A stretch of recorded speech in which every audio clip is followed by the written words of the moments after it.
Hi guys, Jai Hind. Myself SK Singh. Today I start 10 plus 2 means 12th standard physics.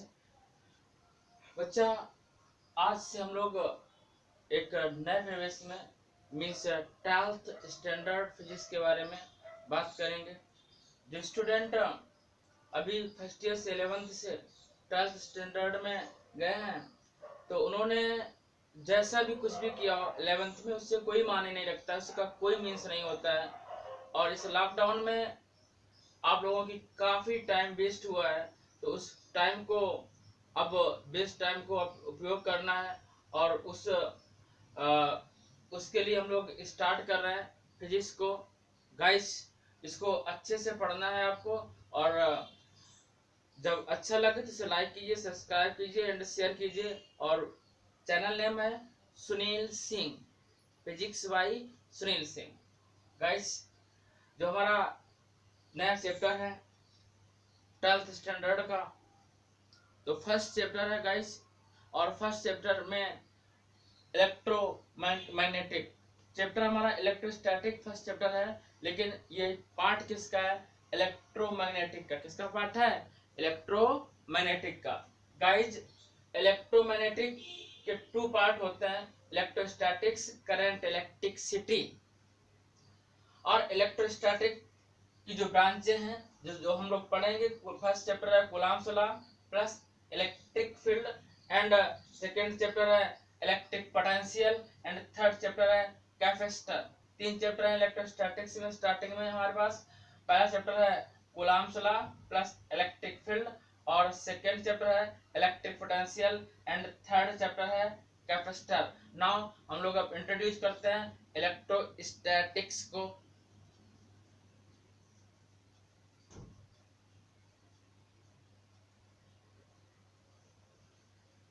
और guys, जो हमारा electrostatics है इसे हम लोग फील कर सकते हैं। मींस इलेक्ट्रोस्टैटिक को हम इमेजिन कर सकते हैं। इलेक्ट्रोस्टैटिक को ना तो हम देख सकते हैं, ना ही पकड़ सकते हैं, होल्ड कर सकते हैं। ओनली इसको इमेजिन कर सकते हैं। और इस पूरे 10th क्लास में मैक्सिमम इमेजिनरी इज इम्पॉर्टेंट। जो चीज हम लोग इमेजिन करेंगे उसे रिगार्डिंग पढ़ेंगे। जैसे आप एक्सरे कराने जाते हैं, जब आप एक्सरे कराते हैं, एक्सरे कराते हैं आप, तो जो एक्सरे आती हैं तो वो हमें दिखाई नहीं देती हैं। सीधा एक्सरे किया और आदमी को खड़ा किया, और खड़ा करने के बाद में उसने बटन दबाए, खिंचा, बटन दबाते ही एक्सरा हो गया। उसमें ना तो रे आती दिखाई देती है। कैसे हुआ? जैसे फोटोग्राफी होती है, आपको एक्सरा पकड़ा है कि देखिए यहाँ पे आपकी बोन ब्रेक है, या यहाँ पर कोई भी मसल्स में प्रॉब्लम है, तो एक्सरा हो जाता है, तो उसको हमें दिखाई नहीं देता है। तो उसमें imagine is important. Like electrostatic में भी हम लोग यही पढ़ेंगे। पहले गाइस देखेंगे व्हाट इज इलेक्ट्रोस्टैटिक। इलेक्ट्रोस्टैटिक है क्या? इलेक्ट्रो मीन्स होता है चार्ज। क्या होता है? चार्ज। और स्टैटिक्स मीन्स होता है स्टॉप। क्या? स्टॉप मीन्स रुका हुआ। और इसका जो हिंदी है, अगर गाइस कोई हिंदी में देख रहा है तो कम से कम कुछ तो समझ में आए इसको। इलेक्ट्रोस्टैटिक मीन्स होता है स्थिर वैद्युतिकी। चलिए, कोई माने नहीं रखता हम लोग लिए। इलेक्ट्रोमैग्नेटिज्म के दो पार्ट हैं, इलेक्ट्रिक, इलेक्ट्रोस्टैटिक। इलेक्ट्रो माने चार्ज, स्टैटिक माने स्टॉप, रुके हुए चार्ज की बात करेंगे, स्टॉपिंग चार्ज की बात करेंगे। और करंट इलेक्ट्रिसिटी में क्या होगा कि चार्ज मूव करने लगेगा। करंट इलेक्ट्रिक स्टैटिक में क्या होगा? इलेक्ट्रोस्टैटिक में क्या होगा? इलेक्ट्रोस्टैटिक। करंट इलेक्ट्रोस्टैटिक्स में हम लोग क्या करेंगे? स्टैटिक में और करंट इलेक्ट्रोस्टैटिक में हम लोग क्या करेंगे? इसमें चार्ज मूव कर रहा होगा। क्या कर रहा होगा? मूव कर रहा होगा। ठीक है ना? और इसमें चार्ज क्या है? रुका हुआ। Charge is stop. और इसमें चार्ज क्या? मूव कर रहा होगा। ठीक है। और गाइस, हम लोगों ने पढ़ा है इसके इसके इलेक्ट्रोस्टैटिक के तीन पार्ट है। पहले तो हम लोग चार्ज के बारे में सीखेंगे, व्हाट इज चार्ज, चार्ज क्या है। और चार्ज से पहले आप लोगों ने 11th क्लास में करंट की डिफिनेशन पढ़ी। Current, what is current. ठीक है ना? करंट भूल गए क्या? Current, what is current. Current क्या है? करंट को कैसे रिप्रेजेंट करते हैं? आई से। और फार्मूला क्या होता है, क्यू अपॉन टी। क्यू क्या है, चार्ज। क्यू क्या है, चार्ज। गाइस आईसीएससी बोर्ड में चार्ज को कैपिटल क्यू से इंडिकेट करते हैं, और यूपी बोर्ड सीबीएसई बोर्ड में चार्ज को क्यू से इंडिकेट करते हैं। तो चार्ज को चाहे कैपिटल क्यू से इंडिकेट करें या स्मॉल क्यू से इंडिकेट करें। बचा इसकी करंट की डिफिनेशन क्या है, rate of change of charge. Rate of change of charge known as current. Rate of change of charge, rate of change of charge, charge called current, called current, called current। It's denoted by I, it's denoted by I लिख लेंगे, it's denoted by I, इसको I से denote करते हैं। जिसकी unit होती है guys, unit है एम्पियर। क्या है, ampere. And it's dimension, dimension is capital A, dimension is capital A. Now guys हम लोग अब चार्ज की बात करेंगे, और इस पे आज चार्ज पे ही चर्चा करेंगे।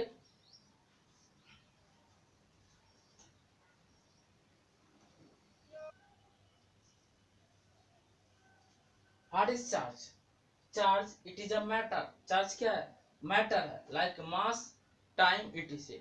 मींस जिस प्रकार फिजिकल फिजिकल फंडामेंटल क्वांटिटीज, क्या मास फिजिकल फंडामेंटल क्वांटिटी, मतलब फिजिक्स में जो फंडामेंटल क्वांटिटी है वो मास है, टाइम है, करंट है, और चार्ज भी फंडामेंटल क्वांटिटीज है। यानी कि अगर हम आपसे कहें कि what is definition of mass, तो आप क्या कहेंगे, कुछ बोल पाएंगे, व्हाट इज मास, मास क्या है, मास की डेफिनेशन क्या है। आप मास की डेफिनेशन जैसे नहीं दे सकते हैं, वैसे ही क्योंकि फंडामेंटल क्वांटिटीज है, फंडामेंटल क्वांटिटीज, इसी प्रकार चार्ज भी फंडामेंटल क्वांटिटीज है guys. It is denoted by Q, charge को किससे डिनोट करते हैं, क्यू से। And its unit is coulomb, इसकी यूनिट क्या है, coulomb. It is it's dimension, dimension कैसे फाइंड करेंगे, I equal Q by T से, तो Q equal I into T. Unit of charge, unit से क्या, ampere second. Q equal to I T, I के एम्पियर, टी टाइम सेकेंड। आर इसकी individual unit होती है कूलम। इसके डायमेंशन फाइंड करेंगे तो कूलम डायमेंशन फाइंड नहीं होगी, डायमेंशन जो फाइंड होगी गाइस करंट से, टाइम से, तो करंट की एम्पियर ए और टाइम की T, it's dimension 80। Guys charge को हम लोग आगे और थोड़ा सा इसकी प्रॉपर्टी पढ़ेंगे, इसके बारे में और जान लेते हैं।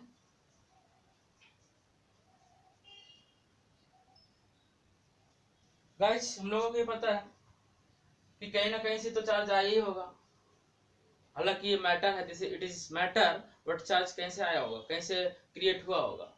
तो हम लोगों ने प्रॉपर्टी पढ़ी है इलेक्ट्रॉन और प्रोटॉन की, किसकी, इलेक्ट्रॉन एंड प्रोटॉन के। इलेक्ट्रॉन में कैसे चार्ज होता है, नेगेटिव चार्ज। कैसा चार्ज होता है, नेगेटिव चार्ज। और प्रोटॉन में कैसा चार्ज होता है, पॉजिटिव चार्ज।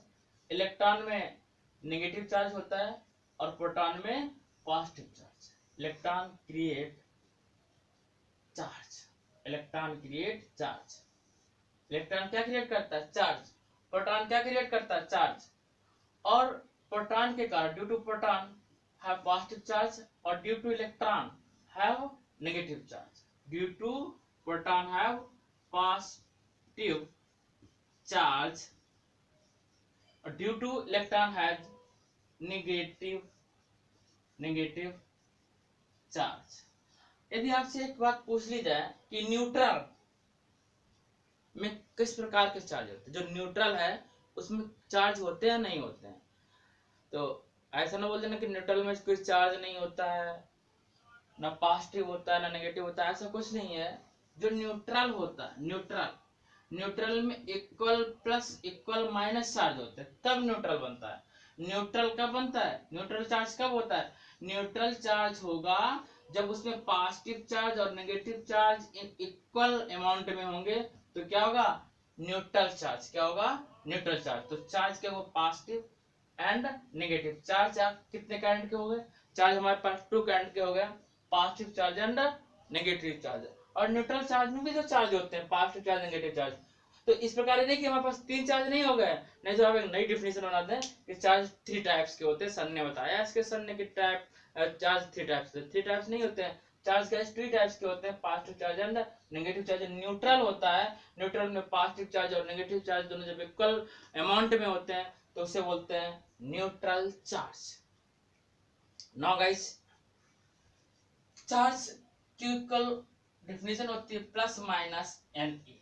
चार्ज किससे बनता है, प्लस का मतलब प्रोटॉन और माइनस का मतलब इलेक्ट्रॉन, ठीक है ना। चार्ज की जो मेन डिफिनेशन है वो क्या, Q equal plus minus N E, Q equal plus minus N E, ठीक है। अब हम लोग एक क्वांटाइजेशन के बिहेव से एक डिफिनेशन समझेंगे। वैसे इसका ज्यादा मीन्स नहीं है, फिर भी हम लोग समझ लेते हैं, इसके बाद आगे बढ़ते हैं।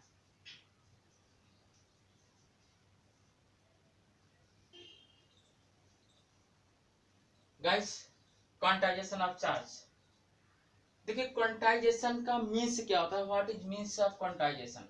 चार्ज इज कंजर्व्ड, क्वांटाइजेशन का मीन्स है चार्ज इज कंजर्व्ड। चार्ज कैसा कंजर्व्ड है, means neither it's create nor it's destroy.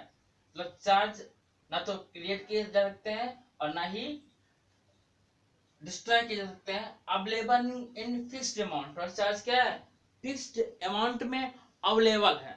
Charge को ना क्रिएट कर सकते हैं ना डिस्ट्रॉय कर सकते हैं। जिस प्रकार एनर्जी की डिफिनेशन है, energy not destroy not create convert in one form to another form, वैसे ही चार्ज है quantization of charge. Charge is conserved, charge कैसा है conserved, available in fixed amount. और कैसे अवेलेबल है, फिक्स्ड अमाउंट में। द स्मॉलेस्ट चार्ज, इसकी डिफिनेशन देखिएगा guys, the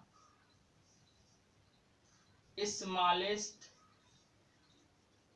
charge, the smallest charge that consists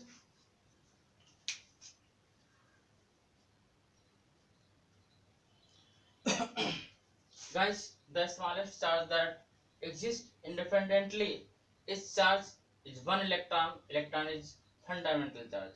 तो जो सबसे छोटा चार्ज है, सबसे स्मॉलेस्ट चार्ज है वो क्या है, इलेक्ट्रॉन। सबसे स्मॉलेस्ट चार्ज क्या है, इलेक्ट्रॉन। इलेक्ट्रॉन की वैल्यू कितनी, 1.6 into 10⁻⁹ कूलम। गाइस, जब इलेक्ट्रॉन ट्रांसफर होता है तो अपने साथ वो कैरी करके ले जाता है मास, इलेक्ट्रॉन का मास होता है गाइस। तो इलेक्ट्रॉन अपने साथ जब ट्रांसफर होता है तो कैरी क्या करके ले जाता है, चार्ज। जब इलेक्ट्रॉन इंक्रीज होता है, जैसे कि हम लोग ने देखा है 92U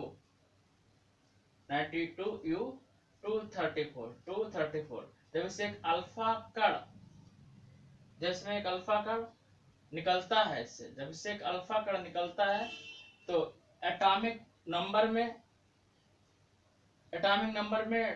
2 इलेक्ट्रॉन की क्या होती है, कमी होती है, डिक्रीज होते हैं 2 इलेक्ट्रॉन। और इसमें क्या जाएगा, जैसे ये बना P, तो 230 कितना बचेगा, 230। मतलब इसमें परमाणु भार में 4 इकाई कमी होती है और परमाणु क्रमांक में एटॉमिक नंबर में 2 इकाई की कमी होती है, 2 यूनिट की कमी होती है। तो 90 बचेगा, कितना बचेगा, 90 से x लिख देना गाइस, केमिस्ट्री का आकलन है। तो गाइस, इसमें 2 इलेक्ट्रॉन लेस हुए, जब 2 इलेक्ट्रॉन लेस हुए तो उसमें मास भी इतना लेस होगा, क्योंकि इलेक्ट्रॉन का मास होता है, ठीक है ना।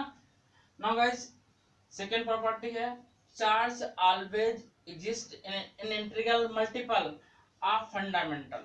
चार्ज जब एग्जिस्ट होता है, चार्ज जो निकलता है किसी बॉडी से, तो वो मल्टीपल ऑफ इंटीग्रल मल्टीपल में जाता है। जैसे 4 इलेक्ट्रॉन 3 इलेक्ट्रॉन 2 इलेक्ट्रॉन या इलेक्ट्रॉन, या -4 electron -3 electron 2 electron electron minus electron. Means जो इंटीग्रल मल्टीपल निकलता है ये निकलेगा कि 3/2 या 5/2, ऐसे पॉइंट में चार्ज एग्जिस्ट नहीं होता है। जो चार्ज एग्जिस्ट होता है इंटीग्रल फॉर्म में एग्जिस्ट होता है। Now property of charge.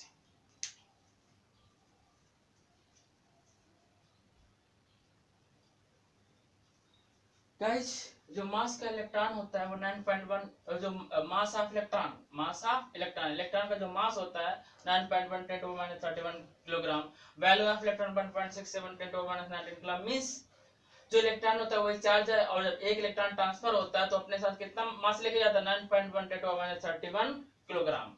और मास of proton 1.67 10 - 27 kilogram, 1.67 10 - 27 kilogram. Value of proton 1.6 × 10 - 19। Value of electron and value of proton same होती है, इतना 1.6 × 10 - 19 कूलम। लेकिन मास इसका डिफर होता है, मास ऑफ प्रोटॉन अधिक होता है, अधिक है -27 मैक्सिमम है, और -30 माइनस लगा हुआ है, इसलिए मास ऑफ इलेक्ट्रॉन कम है किससे, मास ऑफ प्रोटॉन से। गाइस कितना कम है, 10 to power approx 10 to power 4, कितना 10 to power 4 kg mass proton से ग्रेटर, प्रोटॉन का मास ग्रेटर किससे, इलेक्ट्रॉन से। गाइस हमने अभी पढ़ा था कि चार्ज आर टू टाइप्स होते हैं, due to proton positive charge, due to electron negative charge. यदि पॉजिटिव और नेगेटिव चार्ज के बीच में एक कॉम्बिनेशन होता है, यदि पॉजिटिव नेगेटिव चार्ज है तो वो अट्रैक्टिव फोर्स होता है। कैसा होता है, अट्रैक्टिव फोर्स। यदि दो चार्ज रखे हो, यदि दो चार्ज रखे हो पॉजिटिव और नेगेटिव, तो उसमें कैसा फोर्स लगेगा, गाइस अट्रैक्टिव फोर्स। कैसा फोर्स होगा, अट्रैक्टिव फोर्स। ठीक है गाइस, यदि दो पॉजिटिव चार्ज होंगे यानी इनके बीच में क्या होगा, प्यार होगा, अट्रैक्ट करेगा। क्या करेगा, अट्रैक्ट करेगा। अगर दो पॉजिटिव चार्ज होंगे और दो नेगेटिव चार्ज होंगे तो ये कैसे चार्ज होते हैं, इनके बीच कैसा फोर्स क्रिएट होगा, फोर्स क्रिएट होता है, बट कैसे, ये इससे दूर भागते हैं, किससे, ये चार्ज इससे दूर भागा, ये चार्ज इससे दूर भागा, ठीक है ना। और ये चार्ज पॉजिटिव है ना, तो पॉजिटिव पॉजिटिव से दूर भागता है, ये इससे दूर भागता है, ठीक है ना। तो इसके बीच कैसा होगा, रिपेल फोर्स। कैसा फोर्स होगा, रिपेल फोर्स। इनके बीच में लड़ाई होती है, ठीक है ना। और ये negative charge negative charge negative charge, यदि नेगेटिव चार्ज और नेगेटिव चार्ज रखे होंगे तो इनके बीच कैसा फोर्स क्रिएट होगा, repel force. Also it create ripple force. अगर दो पॉजिटिव पॉजिटिव चार्ज पास पास लाया जाए तो वो दूर भागेंगे। जैसे मैग्नेट होता है, दो मैग्नेट हो तो उसके नॉर्थ पोल पास मिले आए और ऐसे मिला है तो कुछ इधर उधर चला जाएगा, मिलेगा नहीं। और यदि आप साउथ नॉर्थ पोल आया जाए तो चपक जाते हैं आपस में। ऐसे ही जब पॉजिटिव चार्ज नेगेटिव चार्ज होता है तो वो अट्रैक्टिव फोर्स लगाता है, और जब पॉजिटिव पॉजिटिव चार्ज हो तो उसमें रिपल फोर्स लगता है, और नेगेटिव नेगेटिव चार्ज हो तो भी रिपल फोर्स लगता है। इट्स ये हमारी प्रॉपर्टी हुई चार्ज की। इसे मुझे लर्न नहीं रखना है, इसे याद नहीं करना है, इसको केवल समझना है। आगे कूलॉम्स लॉ वगैरह पढ़ेंगे उसमें यूजफुल होंगे, और न्यूमेरिकल में बहुत ही यूजफुल है, और इसी से हमारी इलेक्ट्रोस्टैटिक आगे बढ़ेगी। इसके सिवा इलेक्ट्रोस्टैटिक हम लोग चल नहीं सकते हैं चार्ज के बिना। तो चार्ज बहुत ही इंपॉर्टेंट है। थैंक्स गाइड, जय हिंद, मिलते हैं नेक्स्ट डे।